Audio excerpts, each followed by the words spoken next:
I can take. All right.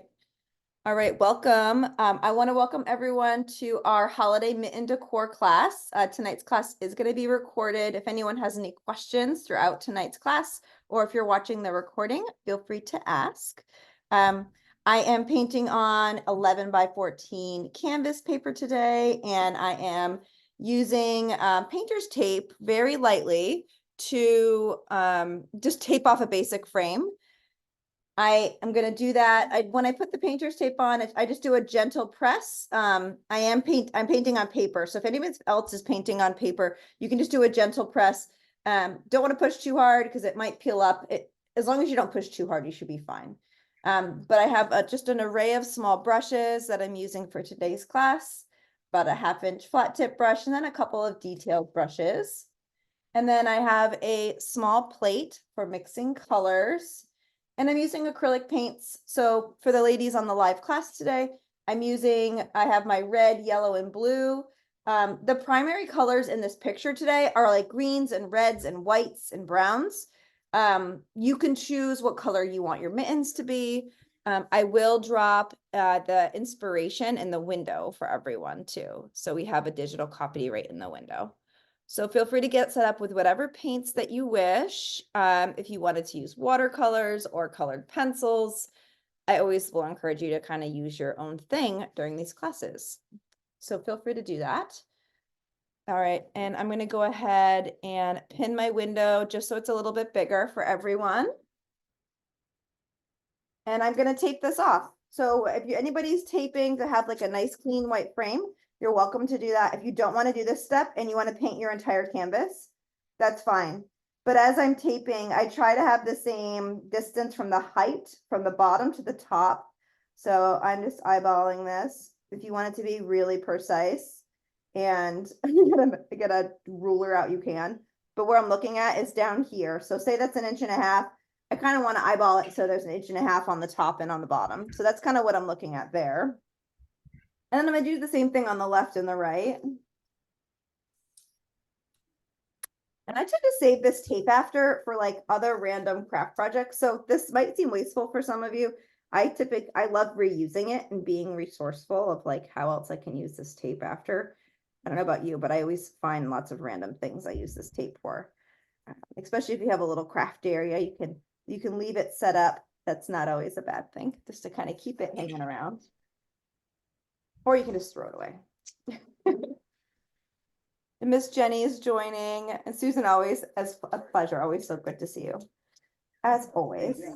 All right, so I'm going to kind of eyeball, God help me, here my left and my right to try to make this even. Susan, are you taping your picture off today or Yeah, not? Okay, yes, cool. it's taped.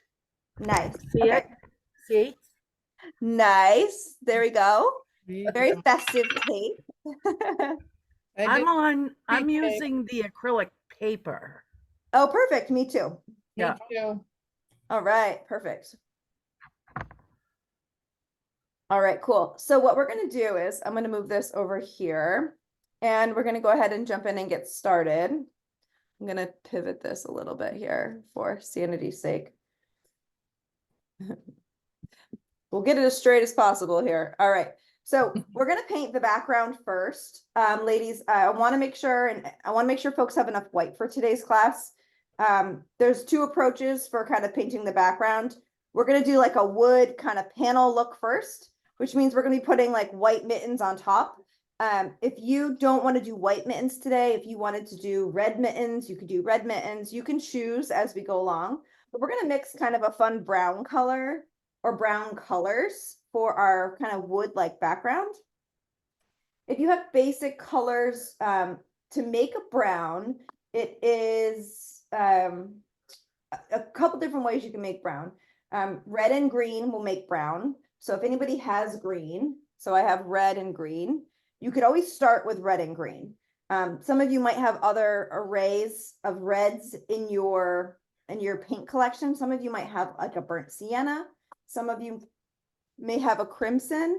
Some of you may have a bright red. So use what colors you have. Maybe if you have some of this burnt sienna or the crimson, you can use that. But making a brown with red and green is a good thing. And we'll add some different tones and depths to this brown. So I'm just using my burnt sienna because it's a really dark red and that will help me get to a nice brown color. But if you want to use a traditional red, that's fine too.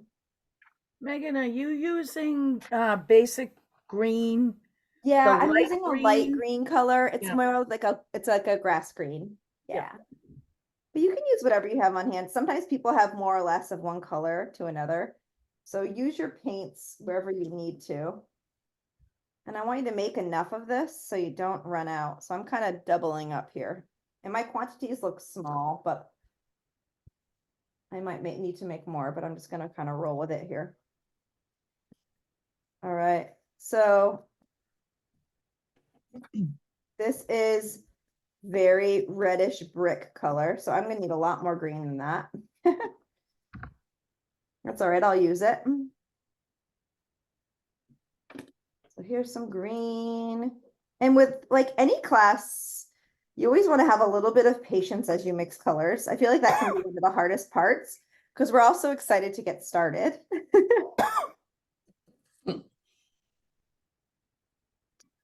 And Miss Jenny, I hope you had a nice holiday. Great to see you. You too, hon. I did it. Susan and I were catching up a little bit. Nice. Yeah. Yeah, I did it. My computer did an update and it's got my Microsoft all wonky. That's why I was Oh, no worries. You late didn't miss coming in. I anything. had to reinstall Zoom again. Okay, no big deal. Being silly. I know. So I have like a very dark chocolate brown in person. It's a little more like milk chocolate in person. It looks pretty dark over Zoom. What I'm going to do is I'm going to keep all this paint in one area and I'm just going to get a little, and I'm mixing it thoroughly so I don't see any of the red. And this is where we just take a good 30 seconds just to make sure it's mixed into a single color. And I'm going to kind of blot some of this brown out. And I'm going to use, if you need to get another clean brush, I have a little bit of white paint in here. I'm just going to get a clean brush and scoop some of the white nearby. Let's see here. So I'm just going to put some white nearby. I'm not going to dump it right in it. That looks like fudge. Yeah, doesn't it? Yeah. Mine's So- very green still. Maybe I It's don't, green, add more red. or red. Okay. Yep. So I have a dark brown and then I have my white nearby and I'm starting to kind of blend like a lighter brown here, ladies. So Jenny, take your time, add more Okay. red if it's green and you'll get there. Okay. But you can have fun with kind of painting the brown kind of slats. So this is really, your own game here. You just want to do nice long vertical brush strokes. What we're going for is we're going for like light tones and dark tones. So play with adding a little water on your brush. You can have as much or as little texture as you want here. You don't have to be too fancy. I'm just having fun and kind of filling in this background. If you wanted to add like a little bit of darker brown to some of this vertical brush strokes, that might give you some like darker wood-like texture. Just have some fun. And if you wanted to fill it in just like one single color, you could, but playing with how the colors are blending together is a really fun part of it.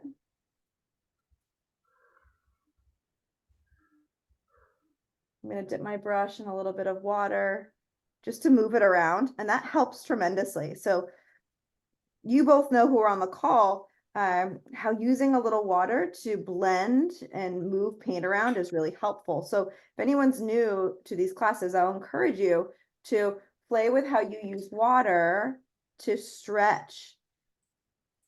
And you can spin your big brush on its side to have more like thin and narrow brush strokes. So wherever you want to kind of bring in even a little bit of white to kind of add some streaks. So play with adding some darker and some lighter streaks to your wood.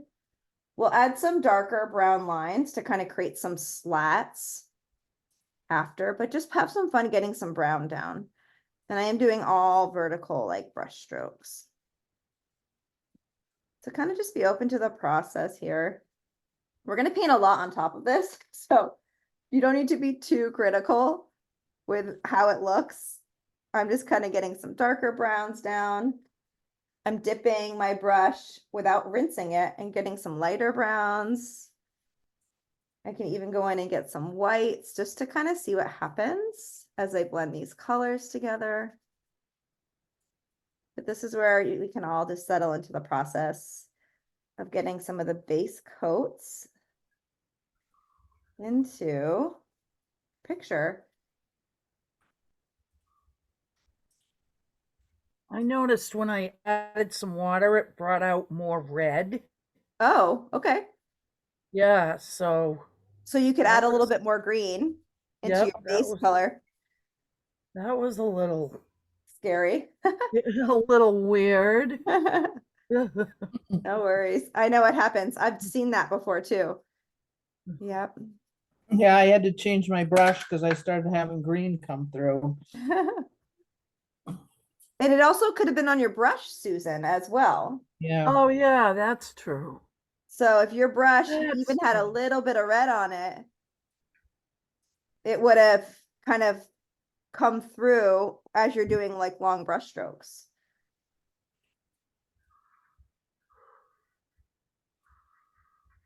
So it's gonna dry pretty quickly. You know, where you do add water, you may see the background, so you can be selective based on how much or how little water you add. I'm kind of doing an area, letting it dry, coming in and bringing in a little bit of like white. Let me turn off my light here and see if it gives me a little bit better situation. Let's see here. Oh, that's not too bad. You can see it a little bit better. Let me see here. So you can see some of the streaking that I have here. Let me turn this back on. There, so I have some just fun light streaking.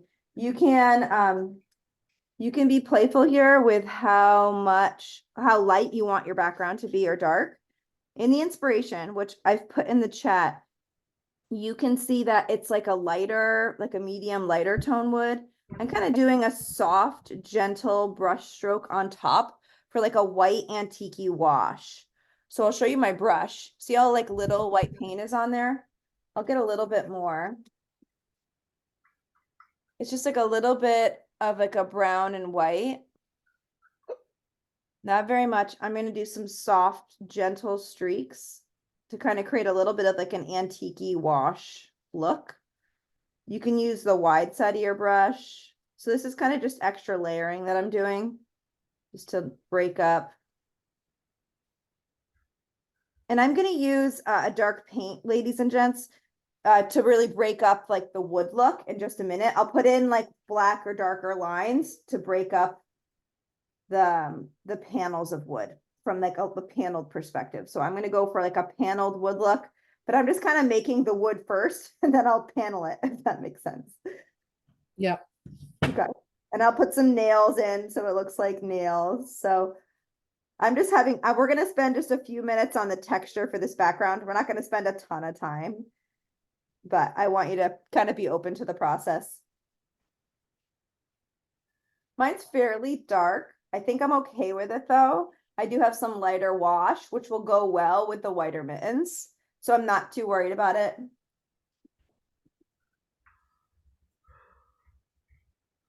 Not too worried about it.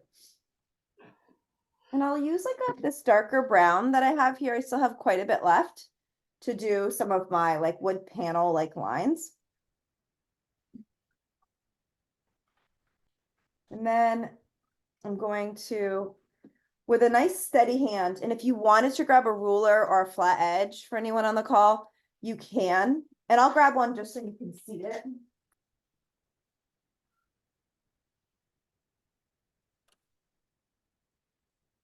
You could use the edge of a magazine. You could use the edge of a piece of cardboard. I have a ruler right here.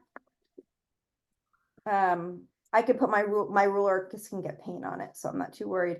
But I can kind of make a wood panel and just eyeball this. And I have just a small brush with a little bit of the dark paint on it. And I'm just going to start at the top and kind of come down gently. I usually don't do this, but in these classes, it's good to kind of experiment just to see kind of how it goes. So there's like a little bit of like a wood paneled line right there. I might go over it again just so it stands out a little bit more. If I wanted to make this a little darker with a little bit of black, I can take a little bit of black, and this is where you can experiment on your own. If I wanted to make this line darker, I can take a little bit of black and a little bit of my brown and make it a little darker.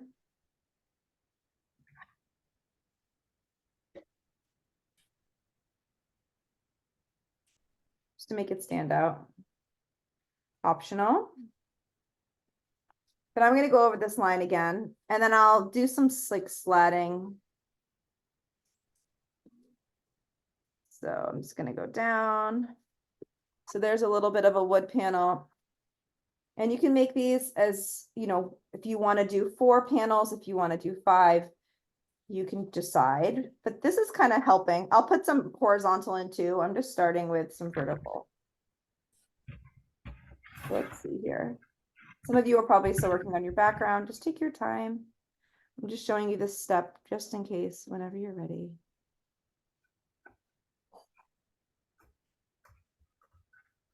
It's always good to go to the dollar store and get a couple of those dollar rulers to have around for your projects like this. So you can get paint on them and nobody cares. All right. And I'm not measuring the width of these panels. I'm eyeballing it.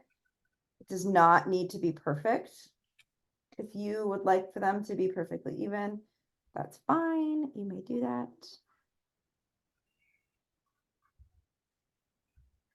Sometimes we freehand lines like this. Sometimes we use a flat edge. Those are the choices that you can make as an artist. I think in most of my classes, I freehand if folks know me, but it's always fun to use a flat edge once in a while for a little bit more accuracy and a little bit better structure, right? So it doesn't hurt. It also kind of makes it look a little bit more finished and clean and crisp if your lines are a little straighter. And then I'm just going to do one more. So I have 3 full panels and I have like a couple halves on the edges. So that's what mine's going to be like for these vertical. And you could just leave these all vertical. But of course, I have a creative idea. That's why we're here, right? To practice our creativity and incorporate ideas. I can use, and I want to be careful about doing, it's not like letting this dry and smudging, but you can do a couple of horizontal lines, like your wood panels are breaking up. So as an example, if I lay this down carefully.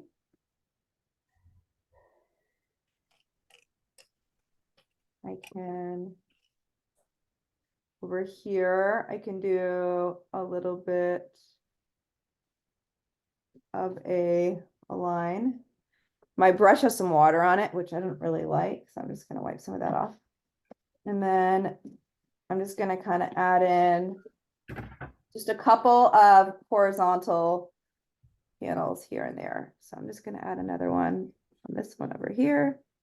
Because these can be full boards on the wall, right? But we don't always have full boards on walls. We sometimes break it up a little bit. So you can make this again as rustic and simple as you want, or you can add some of this wall-like structure. And I'll put some nails on these walls too, little black dots or little brown dots for nails. So that's just an example of how to make it like kind of look layered, like wood paneling, if you're interested. And I always use a paper towel on the edge of my ruler after I use it to make sure it's clean. Or 90% clean. We don't strive for 100% clean in these classes because, you know. All right. And then I'm going to use the round end of a brush to do little nails. So you can either use black or brown. This is kind of a fun thing. So what we're working towards right now is we're doing all of these background details first, and then we're going to work our way to the foreground. So I'm mixing a little bit of this black and brown. I have a round end of the brush. I'm just going to do a couple of nails here and there. So it looks like in the inspiration, they're kind of all in a row. So I'll just do them down here so we can actually see them.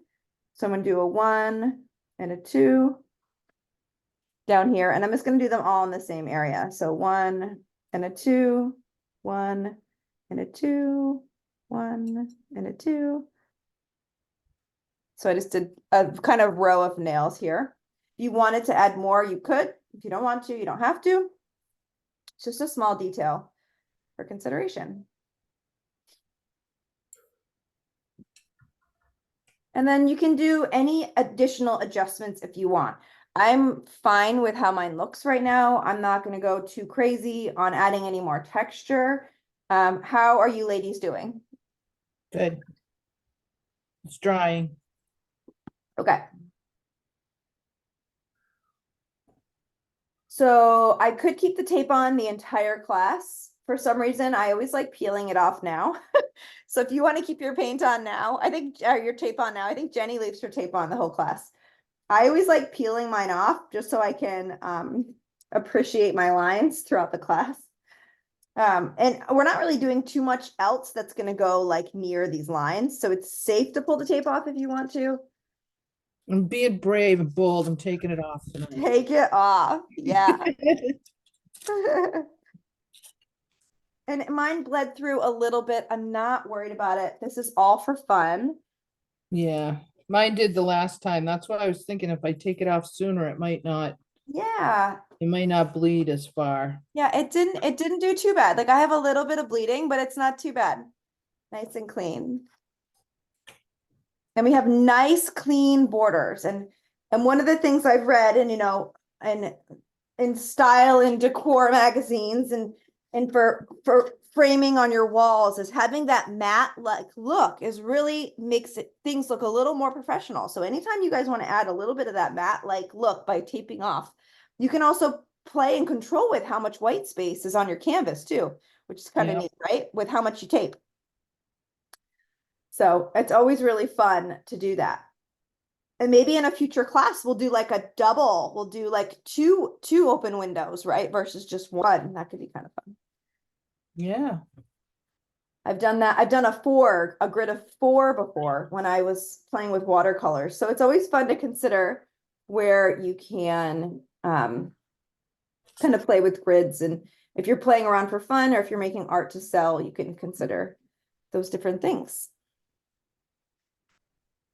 So at this step in the class, we're going to give everybody a few minutes to let your painting dry.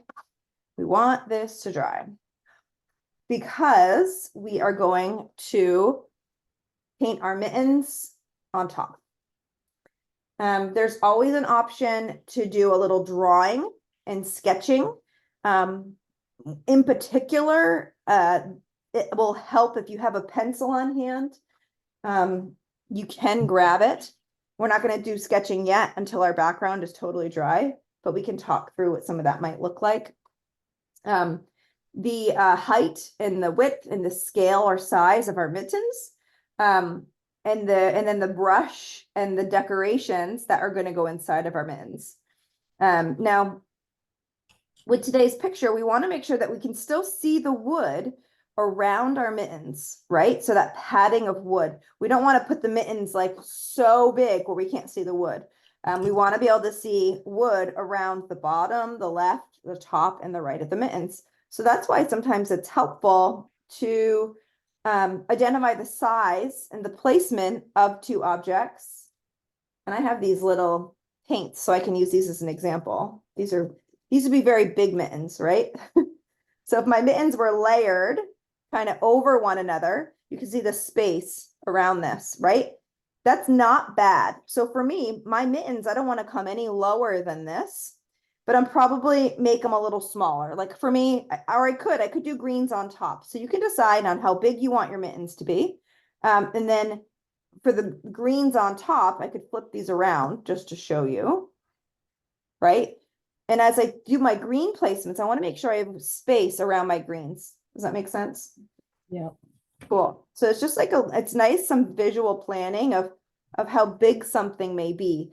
You could make them smaller, you could make them bigger, but for me, I'm being intentional of leaving some space around these objects today. So how are we doing with our backgrounds? Are we still wet? Are we dry? How's it going over there? They Looks seems dry. dry. Yeah, Dry. mine's dry Yeah. too. Yep. Okay, so we'll do the first mitten first, and it's gonna be on the right side mitten. Now the mitten isn't gonna be straight like this. It's gonna be turned a little bit, okay? Mhm. It's gonna have a little turn to it. So for me, I'm gonna say, well, where do I want the top and the bottom of the mitten to be? And I want them to kind of, this one's gonna be not entirely centered, it's gonna be over a little bit. So the top of the mitten roughly is gonna be, I don't know, right about here. I'm just making a mark with a pencil. And I'm gonna kind of do a little bit of a diagonal angle here. And I'm just gonna do the bottom of the mitten. So if you wanna just try drawing a mitten, so it's, you know, a flat rounded bottom. And once I have my mitten drawn, I'll outline it in Sharpie for you all. But let me get the positioning and the angle right, and then I'll outline it for you. So a mitten has a thumb. I'm keeping my finger down here to say, Megan, don't go below this line. It's not too bad. So I'm going to outline this in a Sharpie so you can see it. So you can see my angle. It's got a little tilt to it.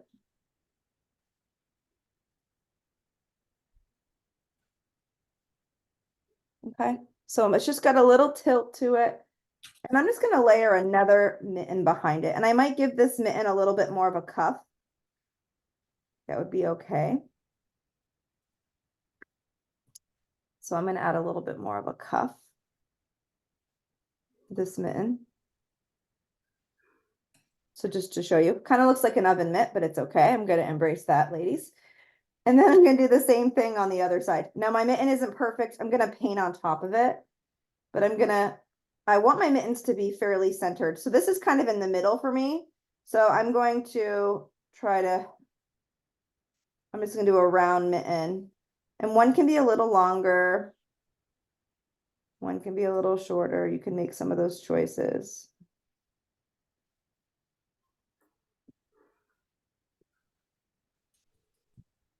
In the picture, one is longer. So I'm gonna make one a little longer.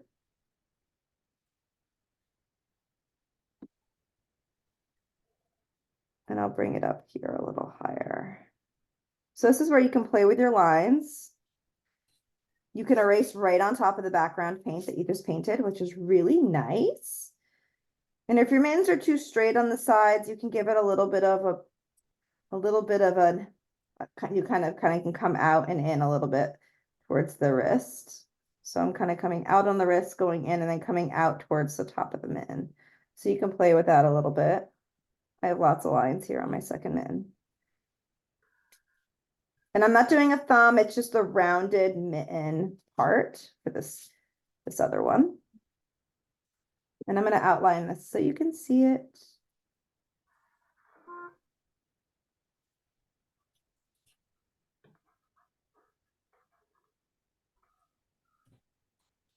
So there's just a second mitten, and I'll probably do the cuff a little lower here. And the thumb of this mitten is going to be behind that one.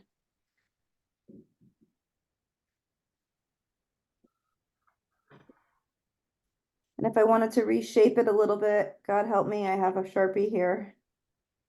I have brown, so I can reshape it. So the tip of the second mitten was a little big. I have brown paint, ladies. I can use that as my eraser. This is a good example of not worrying. Roll with it here, knowing that you can mix a color and kind of paint over it if you need to, not worrying about it too much. So I'm going to paint right over that Sharpie line, just like it wasn't even there. Look at that. Presto changeo. Okay. And these mittens are going to be white.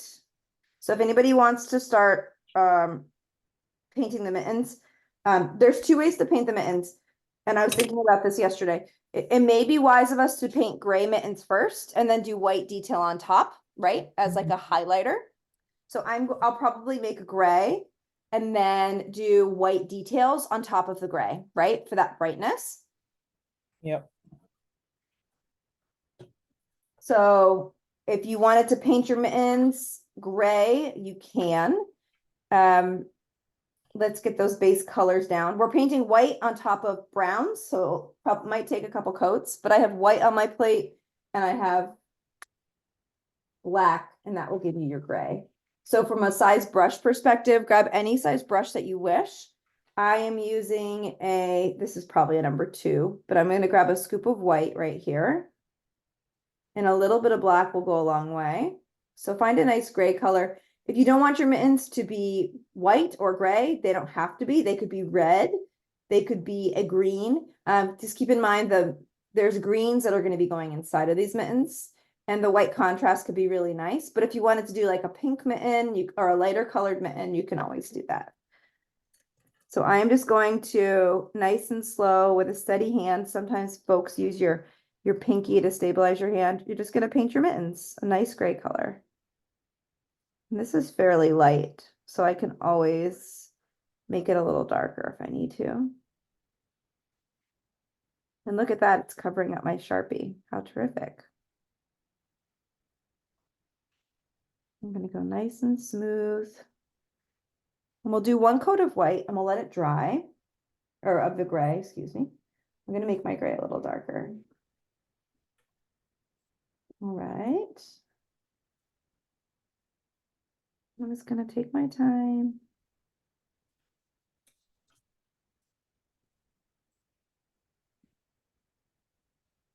And I know some folks weren't able to make the live class today. So ladies, for being live, always so great to see you. I hope you're enjoying this. We'll have lots of folks listening to this recorded call after today's class. If anyone has questions watching the recording and you need some help, you're welcome to email me, Megan at PaintZipVT at any time. You can also jump onto the Patreon app and you can text me and I'll get a message directly on my phone. So Patreon app has great ways of staying in touch without having to be in front of a computer. So if you haven't downloaded the app yet, I encourage you to do so because it's really cool. And I'm not like getting paid by Patreon or anything like that to promote it. I've just had a very positive experience with the app. So I'm just going to gently start painting in, excuse me, the mitten behind it, but I'm leaving a little bit of a gap so they don't blend in together. Kind of like a little bit of a buffer.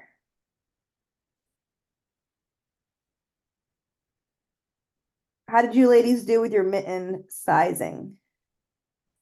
Big mittens, little mittens, happy mittens. Medium. Medium mittens. Okay, I like that. I like that.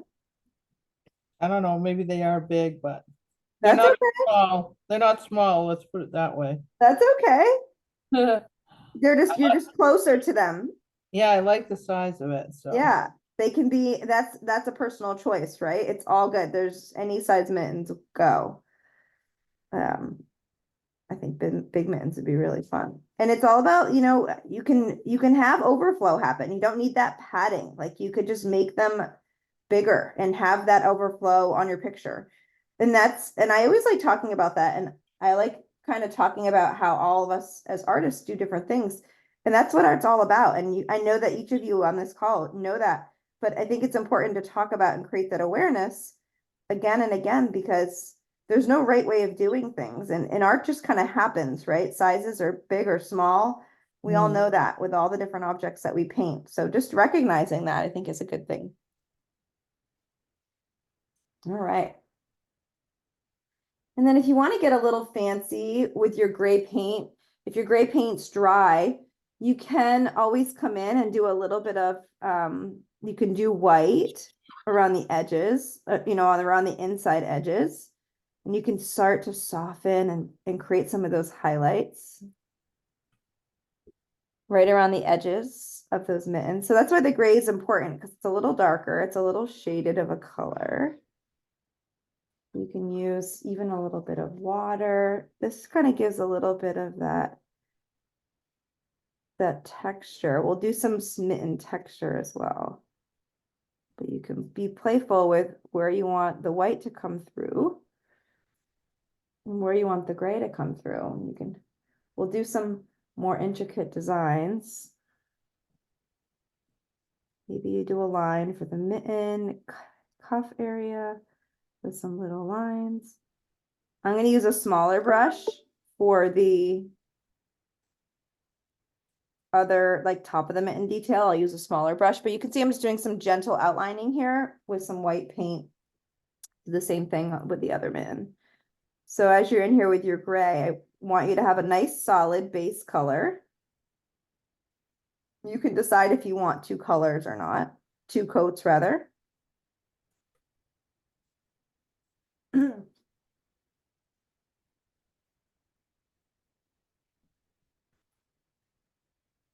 But I love this inspiration. It's simple, but it's approachable, right? Because you can kind of take it on without feeling a little too stressed this way or that way with it, you know?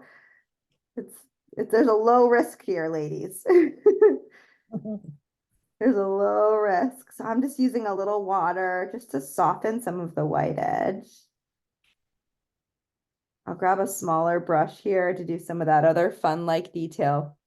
If you need to come in with a little bit of gray, again, I'm being intentional of making the base color of the mitten a little more gray and kind of doing some of this highlighting. And you can even use your finger to smudge. You can get as creative or not as creative as you wish here. It's just really about what kind of contrast you're going for as an artist. Use your finger. You could also just use your brush. I have a lot of water on here, so I'm just going to use my finger to kind of blot some of it off. You can also use your paper towel too if you go a little crazy to blot. That's why a paper towel is always handy. So I'm going to let that dry, and I'm going to get a smaller brush for some smaller like detail. So we'll do that after. Just going to smudge that around. Terrific.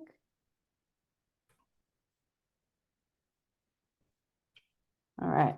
So those are just going to dry. Very simple mittens. I'll add some more detail to them after. Ladies, how are you doing with your mittens? Are we ready to let those dry and transition to the greens? Just, yeah, doing some smudging here. Oh, that looks great, Susan. Love it. She just did a little pop and show. All right, cool. So what we'll do is we'll slowly transition to we'll do lighter greens in the background, and then we'll do some darker greens in the foreground. So based on the green that you have, I have two in front of me here, and I have a third somewhere else. I don't know where it is, but I have a phthalo green and I have a light green. I'm going to use the light green just because it's what I have here in front of me. And I'm going to put that on my plate. I also have like more of a grass green too. So let me see if I can find that as well. It's more of a traditional green.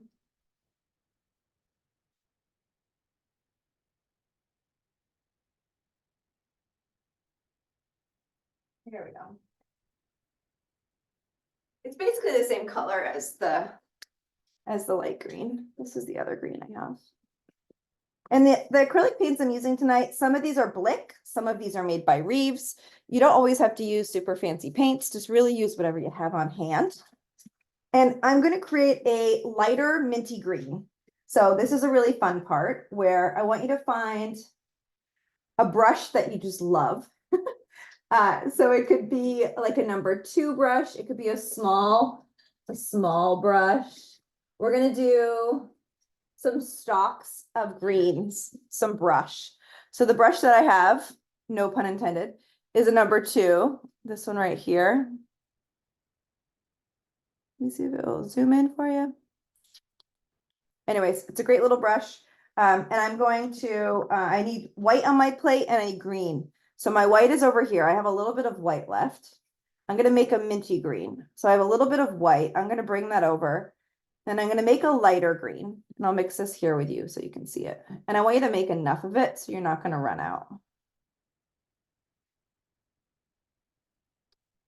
Now the deal that we're doing for the brush is we're gonna do two different kinds of brush. We're gonna do like rounded style brush, and then we're gonna do some prickly, darker brush on top. So we're gonna do one style of brush in the background that are taller, and then we're gonna do a darker, more prickly style brush in the foreground on top.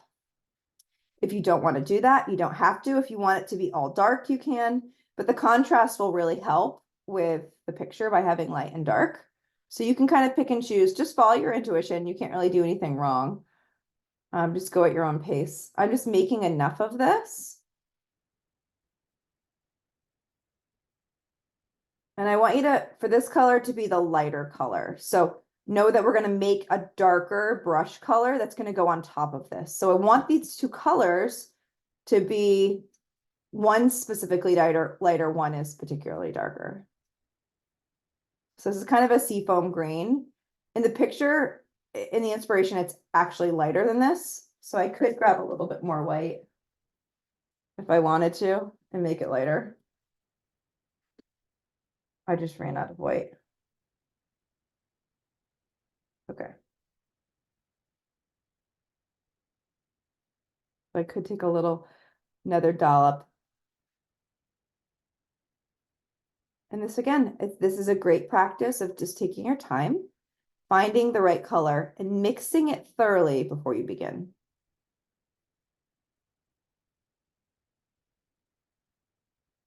Now in these classes, I always want you to,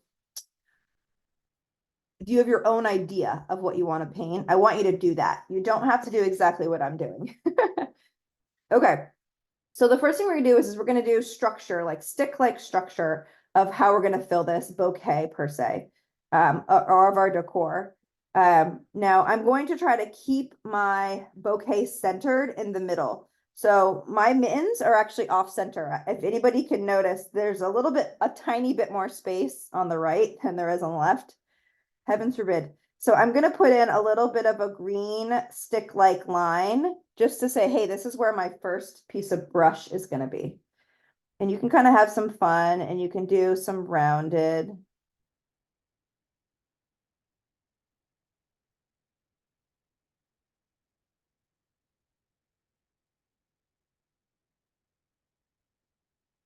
Okay. Rounded little brush-like leaves. It kind of looks like sage a little bit. Anything you want this to be. If you want these to be skinnier and just do all skinny brush, you can. Again, that's where you can kind of follow your own idea in that regard. Doesn't matter. I just want you to have light brush and dark brush, and we're going to do the light brush first. I'm going to put another line. As thin or as thick as you want. I'm trying to go fairly thin here.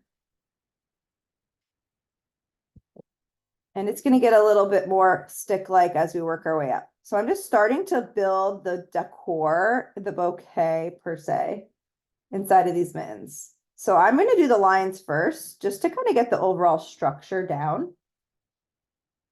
You can have the directions change. They don't need to all be straight up. See how mine are curving a little bit?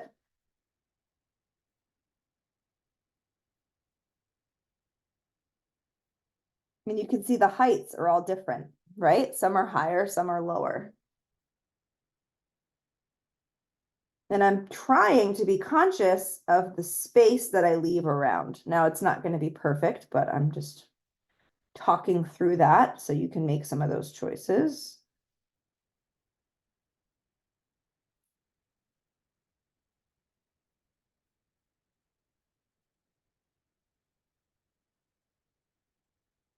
See that? And we're going to make it as full or as not full as you wish here.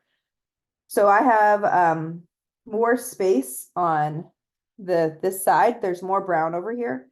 So I might just extend this over just a little bit.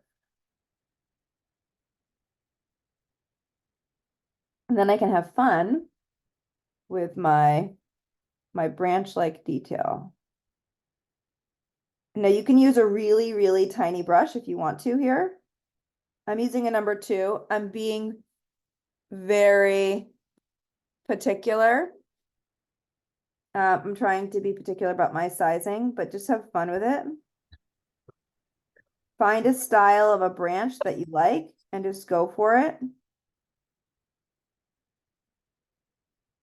We will add white little berries and white little flowers just to kind of build this kind of decor. But just have fun. I'm alternating from one side to the other.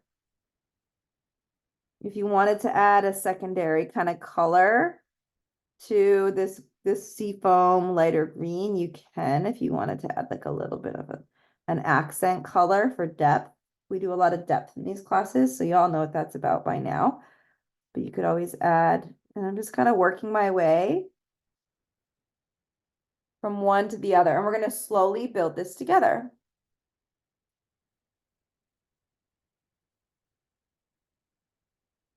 All good.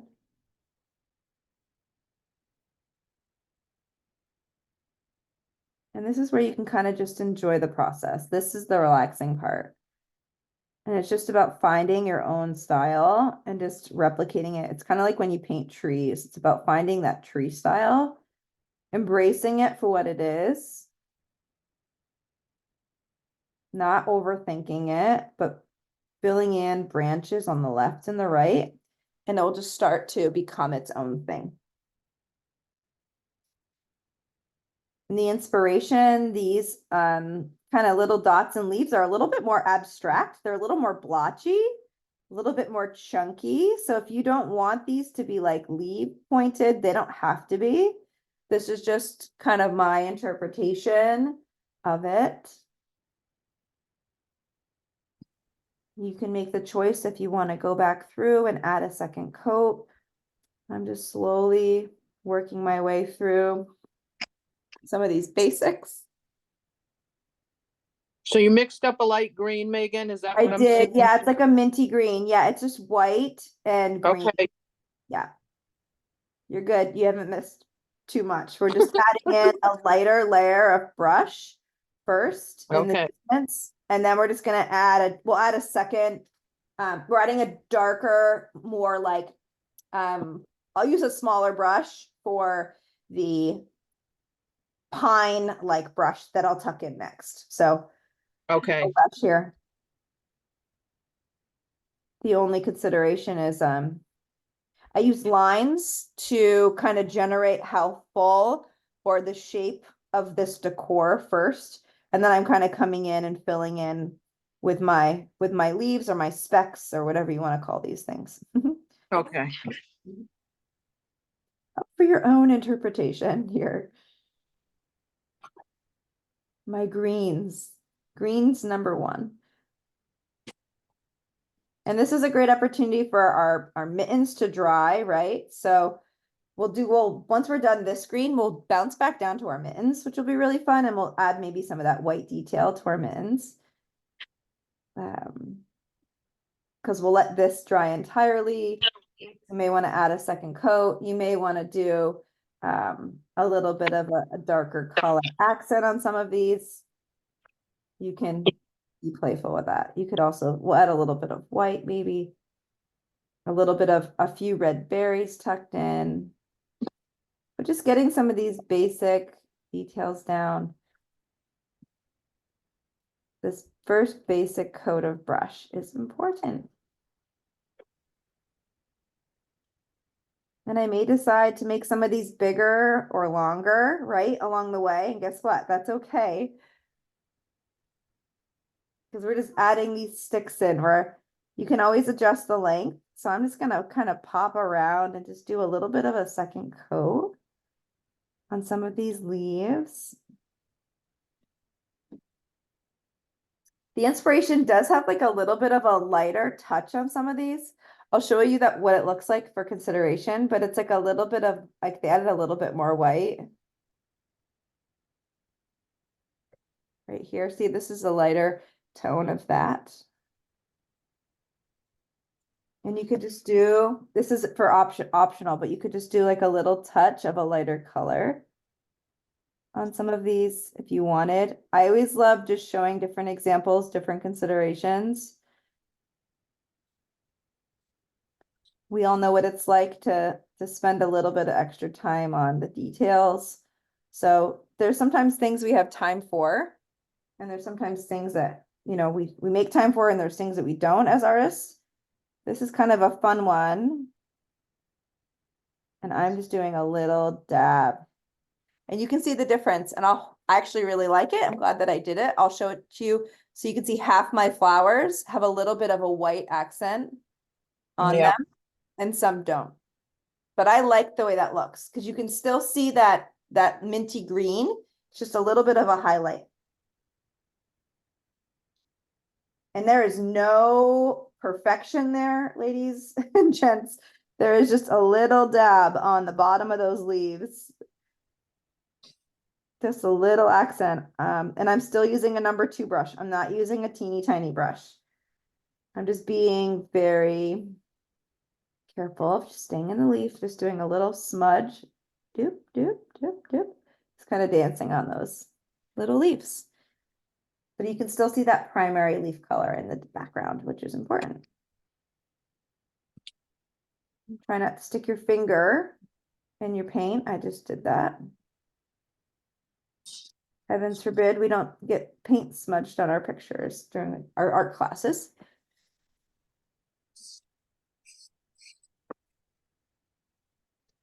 So I'll give you a couple minutes to play with that. And then I'm going to go do some of the white mitten-like detail while that's drying. And I'm going to try to find my tiny brushes or a brush that I feel like I have a good control over for some mitten-like detail. And the mitten detail may be those fun V's on top. Maybe it's the wrist, cuff. Maybe we outline our mitten with white paint. So this white is a nice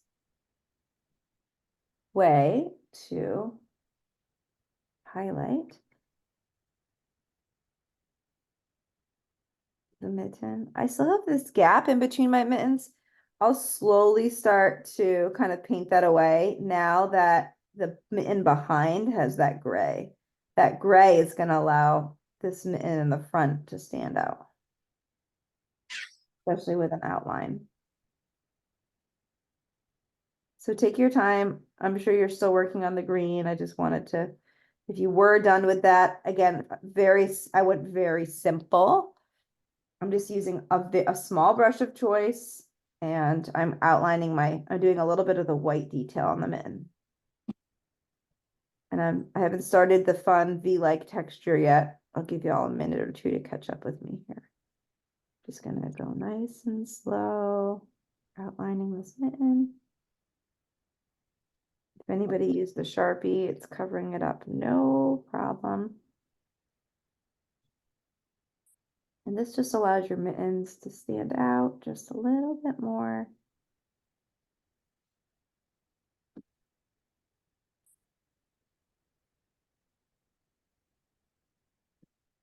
And you can see I'm just doing a little bit of cuff-like detail.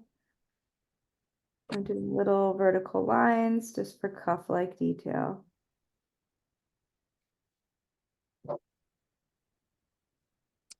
you can see where the gray really came in to be helpful for us here with these mittens. Ladies, are you doing white and gray mittens, or did you pick another color? White and gray. White and gray, nice. I think I saw Susan. She thinks she had lighter mittens too. Nice. I like that contrast. Yeah, the contrast is really pretty with the brown, isn't it? Yeah. It's really nice. I like this one. That's Me too. That's so pretty. So I'm going to play with some like V sweater like detail here for the tops of these mittens. In the picture, it's very simple. There's just 2 rows One thing that is here is a line. I'm gonna do the line first, kind of down the middle of the mitten. So just have confidence, use a nice smooth line.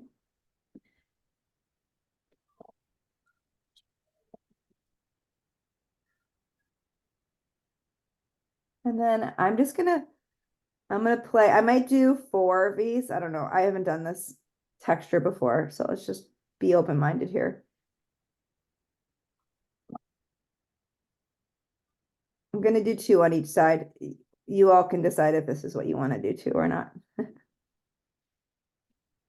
Yeah, this works. I'm using a fairly small brush, so I'm able to do 2 on each side.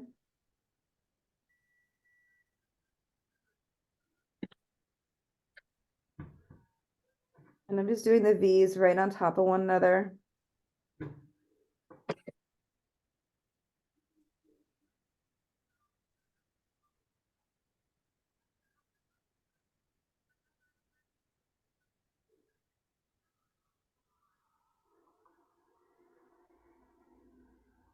A little bit of paint management here is important, so your paint is not too goopy on the tip of your brush. Do as I say, not as I do.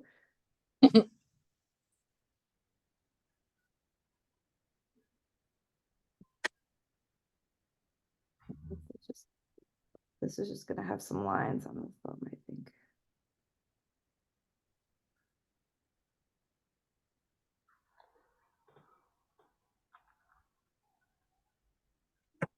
I'm just gonna put some random lines on the side of the mitten here just to kind of round out the look.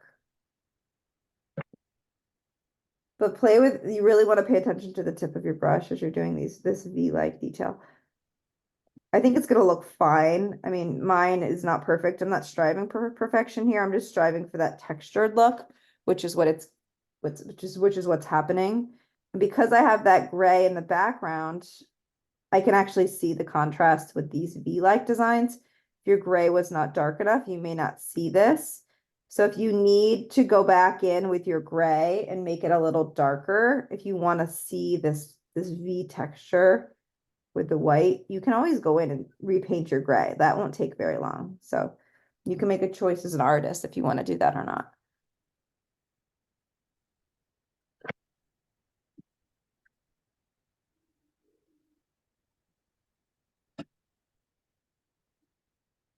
There.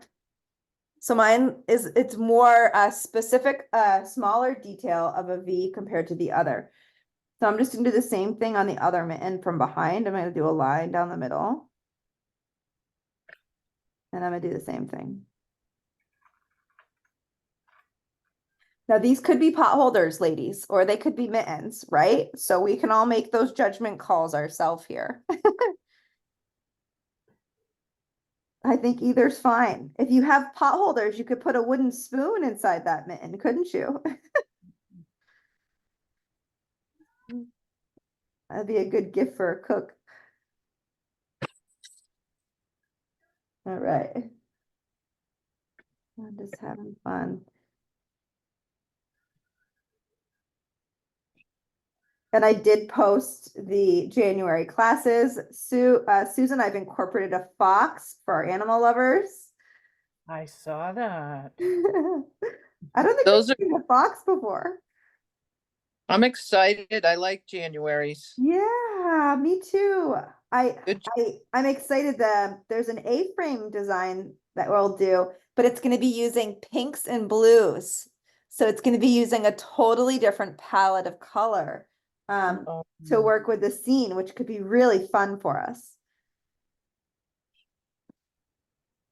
Blue is a heavily used color for art and for a lot of, objects. And we don't always rely on that in our classes. Sometimes we're pretty atypical with, our green trees, but we're going to do blue trees and it's going to be fabulous.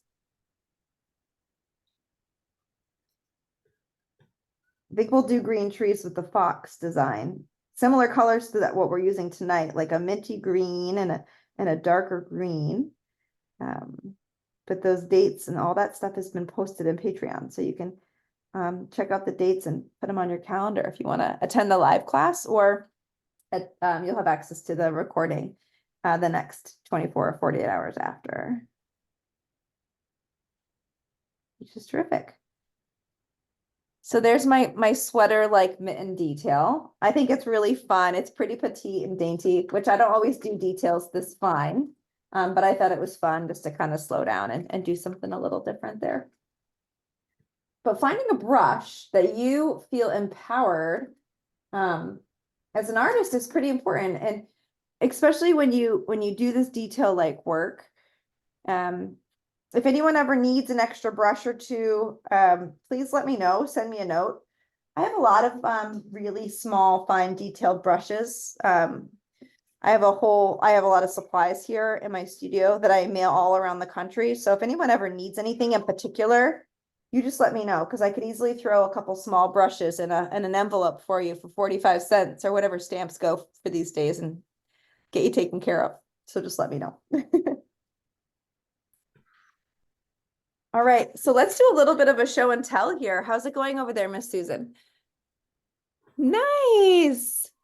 Oh, your mittens are so perfect. I love that they're longer than mine. I love them. So New Hampshire, they're so cozy. Yeah. They go up to your elbows. Let's see if I can show you, Yeah.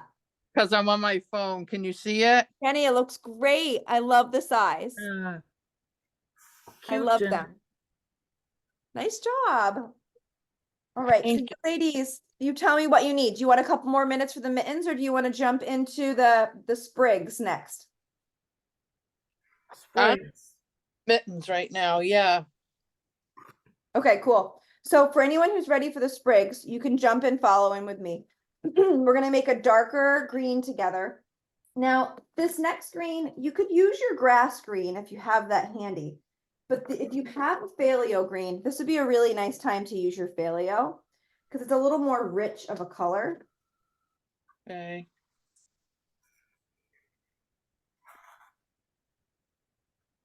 So I have a little phthalo. If you don't have a phthalo, it's okay. You're just gonna use a darker green, like a forest green. You're just gonna add a little bit of black to your other green. So I'm showing you all what a phthalo looks like. My phthalo is pretty thick in color. So I'm just gonna take a minute just to mix this around to get it ready. And I am gonna add a little bit of white to my phthalo just to break it up. Yeah, it's dark. It's dark. Yeah. I like spinning my brush on my plate.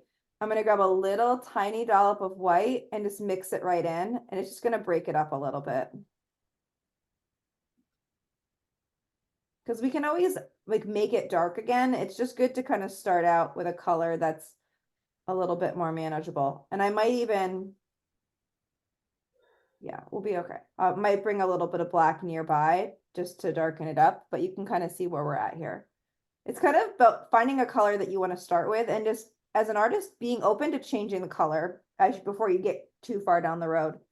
So what I'm going to do is I'm going to come by, I have a little bit of black over here. I'm going to put it near my phthalo. I'm not going to stick it in it. I'm going to mix just a little bit of a dark phthalo just nearby. And I'm going to bring this up close so you can see it. There we go.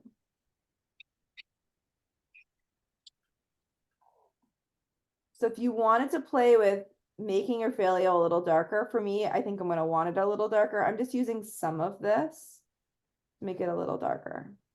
And I'm using a brush that I love. I'm using a brush that has a nice fine tip on it because I'm doing pine-like needles, which is going to take a little patience to do some long, skinny needles, but we'll do it together. And we're going to do the same thing that we did before. So we're layering this on top. I'm going to find where I want my first sprig to be, and I'm just going to do a line down, a thin line down. Okay, and I'll bring this down. I'll zoom in a little bit here with my video so you can see that up close and personal a little bit better. Right over the top of the other. Exactly, we're laying it right on top. Exactly right.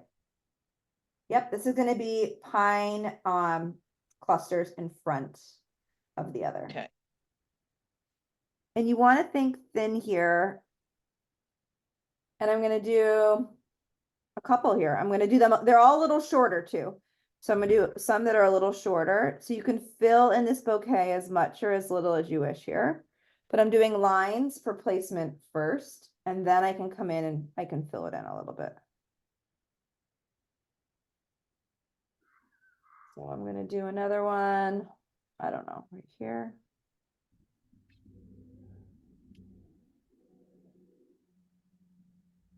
Come in, do another one over here.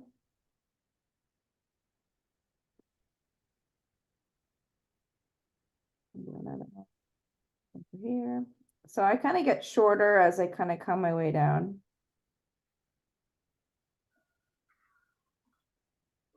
And then for the pine needles, they are upward diagonal lines, kind of like these. So, and they're kind of close to one another. Just kind of get in the zone.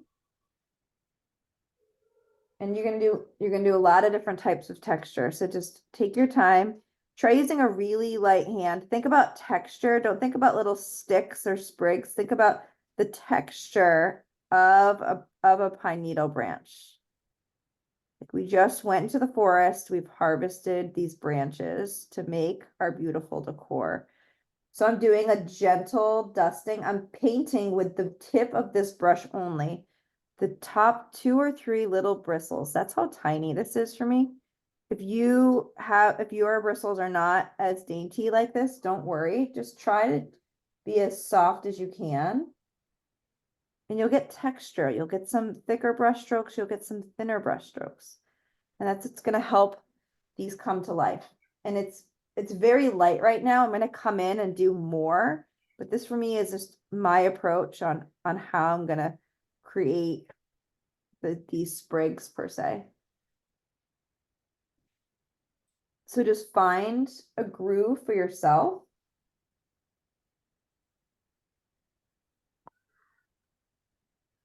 I'm doing V-like structures softly. See, these look like I don't know if you can see, but those look like pines to me. Those look so cool. They look excellent. Yeah, I look at a think- lot of pines right here. Yeah. I'm surrounded by Is it a pines. V? Is it a V? It's kind of a V, but then I just do almost like a feather, Yeah. like Kind of like a hemlock, Susan. I'm thinking yes. what mine looks like. I live on the Ossipee Pine Barrens. I love So- this so much. So pine evidently is my deal. You got it, Susan. Yeah. Exactly. Yeah, and these can be any type of, shrub or branch or any kind of tree clippings that kind of happen, but I love that. And I'll come in and I'll fill this out where I need them to come through a little stronger, So just, yeah, find your rhythm, build this. I don't want them to be too transparent, right? I want them to stand out on top of the lighter green. So it might take a little layering. So it's just acknowledging that as an artist and just saying, hey, I'm just gonna be in the moment and I'm just gonna create these so they kind of come to life as I need them to. And then you can always do an accent color on top. So in the inspiration, there's a secondary color, a lighter color on top, just like we did for the background one. So you can play with that too when you're ready. But I'm just gonna. The thing with pines is when you take a single branch that's round, Yeah, the needles are coming out from everywhere all around you're so that right. round. You're That so right. they're not like other things that are like leaf Right. out opposites. Yeah, They leaf out if the needle is the leaf yeah, all around the round part. yeah, you're right. So you could That's do why they different hurt to- directions, right? Yeah, that's why they hurt Absolutely. to touch them. Exactly. That's a really good No point. place to So grab it. yeah, exactly. Yeah, Yeah, I'm sure there's some tree varietals that grow needles in different ways, but you're right, with pines, they can go left and right and up and down right. and you can play with that texture, and that's such a good point. Um, and it will make your painting look more realistic, right? If you include those different angles. And that's the same technique with trees too, right, Susan? Yeah. About having the direction change to kind of create that little bit more realism. Exactly. Boy, we've got the pines, I'll tell you that.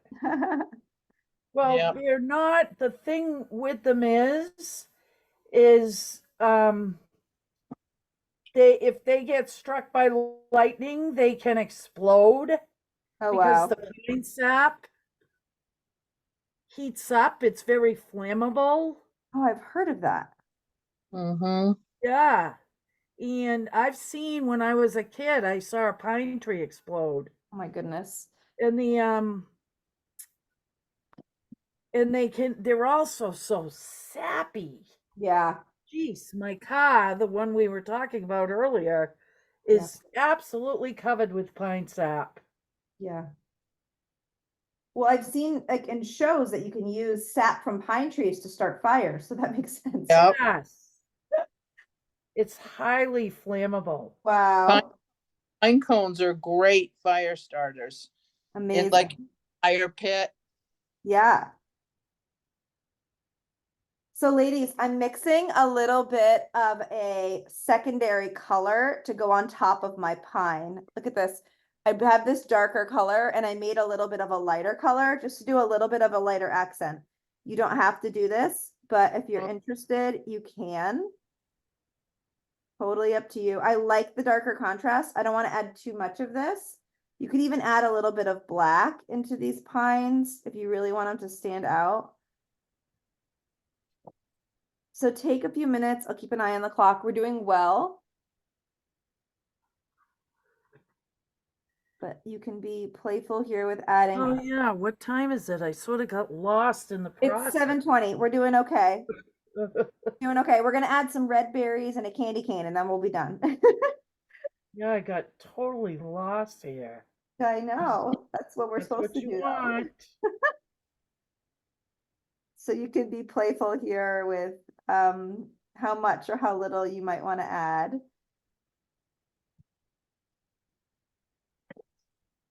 Again, spinning and managing the tip of your paintbrush is super important.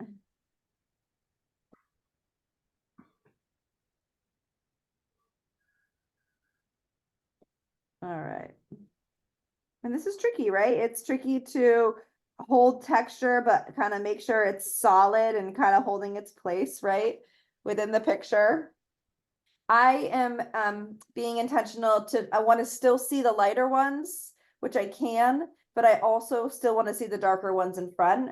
So anywhere that you need to kind of ground, even the darker ones, you can always put like a little bit of a line, like for the stem to stand out a little bit more. So I think I'm happy with my foliage on my pines. We'll call them pines. But I'm going to come back in and I'm going to do a line down the middle of each of these so I can see the stick. That's really going to really help restructure this object. See that? It just helps add a little bit more structure back to that shape.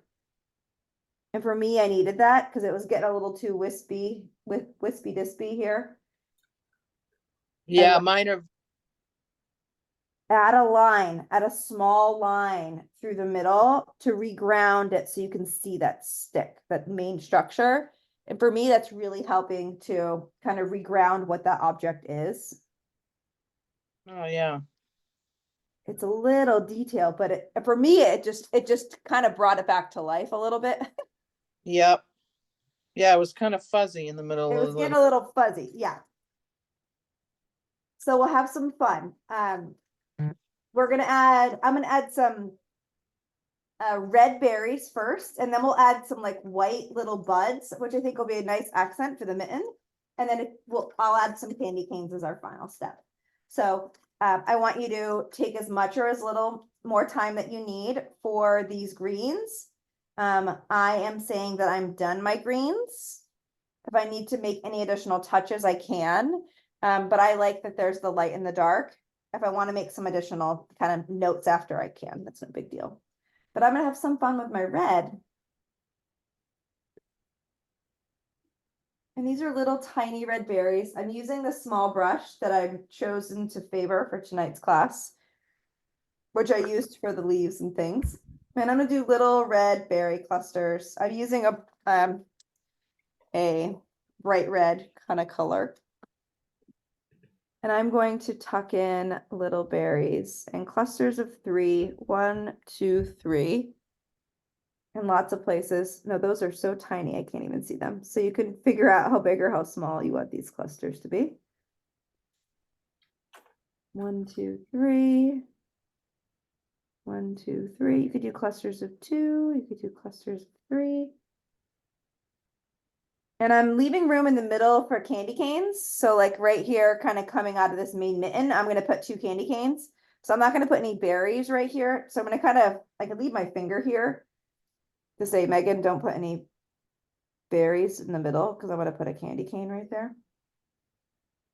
I'll paint the candy cane in white. And then I'll do red striping, but we'll do that in just a minute. But we're going to do our red first here with our berries. And I'm doing the berries on the lighter green sprigs, but I'm also doing them really on the darker ones too. So you can kind of just place the berries in different areas. My berries are pretty dainty. You could do yours bigger. Doesn't matter. I'm doing the small clusters of 3. You could just do a cluster. You could do a little 1 berry. You could do a 2. You just want them to be thoughtfully placed throughout your picture. We could always do a little white dot inside of some of the berries too as a little fun accent detail. So mine's pretty simple. I might put a couple berries on some of these ends just to extend the color out a little bit. So the berries don't need to be just in one spot. They can kind of be on the extended parts too, which is kind of neat.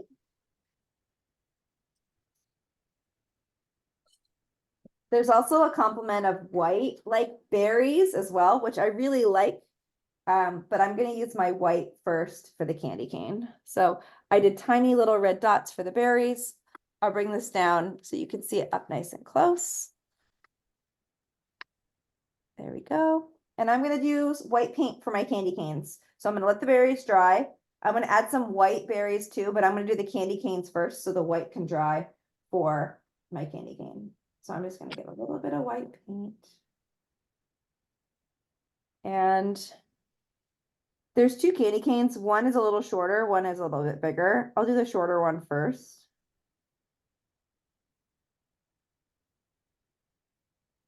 Using a small brush, it's better to start small and then you can always make it bigger, which happens pretty quickly with candy canes.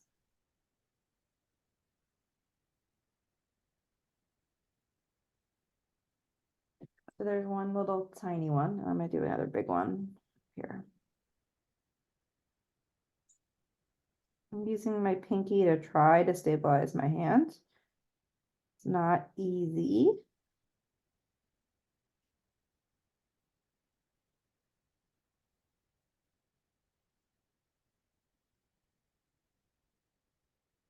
Candy canes can be big, they could be small, doesn't matter. The thought that counts. You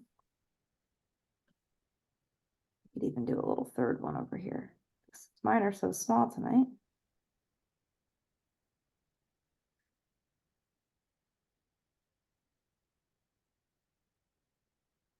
You want to have your candy canes try to be straight. It's not easy. They're tough sometimes. They're so hard, yeah. I think I got the shape down in one false move and it's, And then Kind of- something happens. yeah. I know, they're tricky. They're so tricky. You want them to be a nice solid white. So sometimes the second coat of white can kind of help you refine the shape. Yeah, Because we want a thick coat of white so we can put the red stripes on it once it dries. Which, using acrylic paint, it doesn't take that long.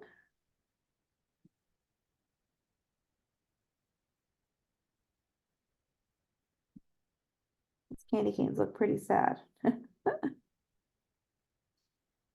yeah, Sue talking about that the other day, how they're sometimes a little tough to get Yeah, that.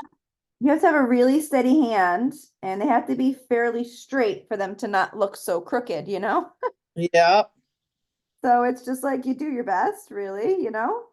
yeah, And if you ever need to take some of that background color to reshape a candy cane, you can, you know?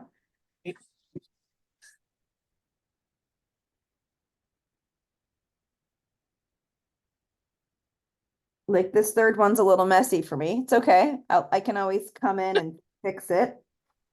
mine look like snakes sticking out of Yeah, my. it's fine. You just, we'll put eyes on them. It's okay. So I'm gonna let mine dry Oh in my the God. most patient way as possible. Oh, I'm gonna that's do funny. little, oh, go ahead. No, I'm laughing at my picture. Well, that's good. Yeah, Mine look like an insect that's crawling out of the mitten, crying out loud. Oh Oh my God, well, that's what I get. That's so it. funny. That's it's as so, good as it gets. yeah, Well, we could hopefully, all laugh at our candy canes here. I'm gonna put a little bit of white, a little bit of like a white dusting of a flower here and there to kind of match and pair with the mittens as our crooked candy canes and snakes are drying here.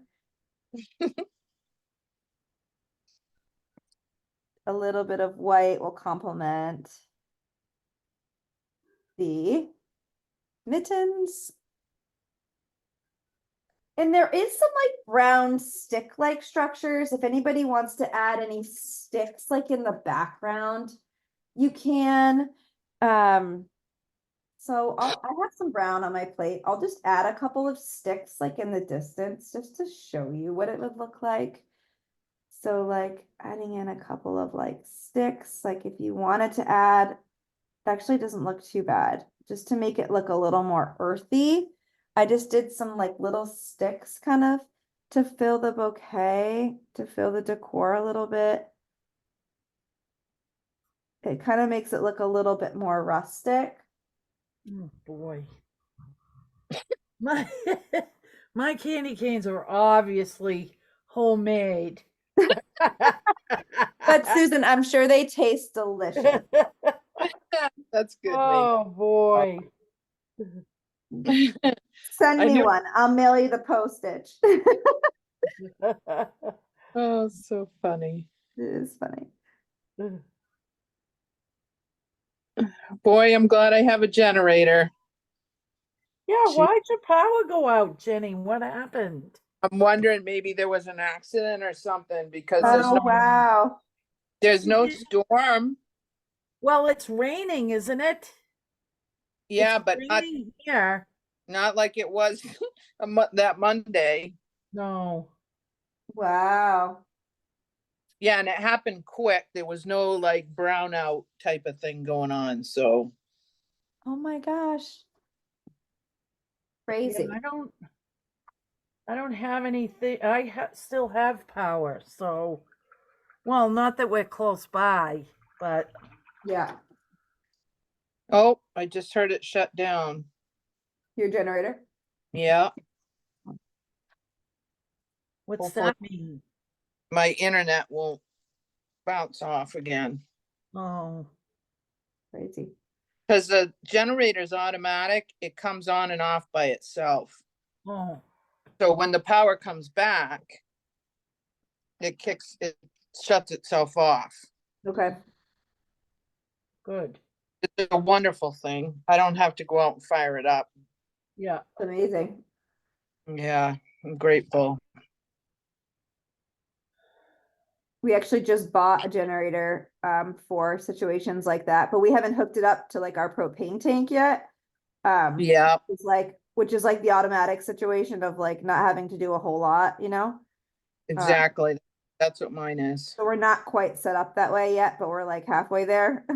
Yeah, you're gonna love it, Megan, I'll tell Yeah. you. It's just good for emergencies, you know, or even like you can continue to paint with us, you know, because of your access. So Well, in the winter, I need it for my heat because if yeah. I don't have heat, I don't have a wood stove anymore, so Oh, you don't? Okay. I'm running on pellets and Got it. So you need that power. Yeah. yeah, That makes sense.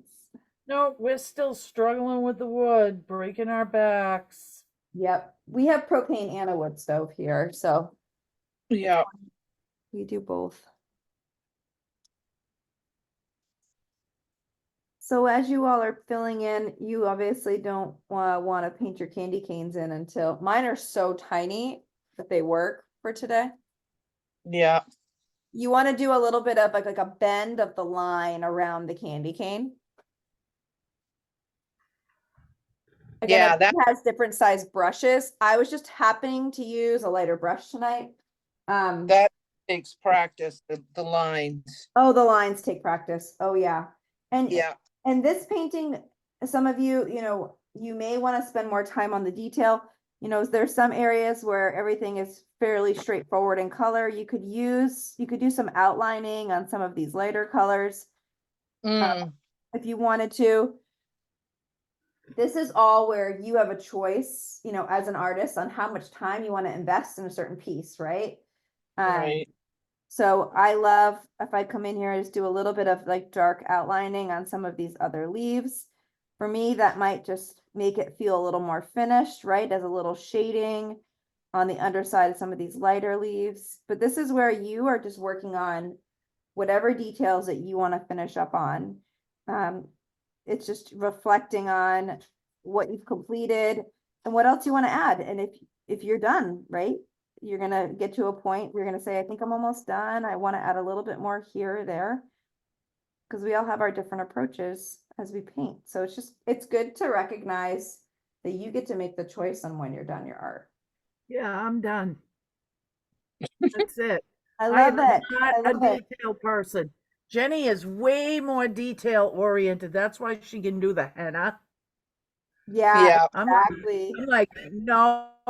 I'm like, slap it on there, make it look like Enjoy what the I want it to, experience for the and hour and a that's half. good. Yeah. Yep. abstract. I That's struggle it. abstract because I'm such a perfectionist. Yep. When we did the background on the birches, Megan, Yeah.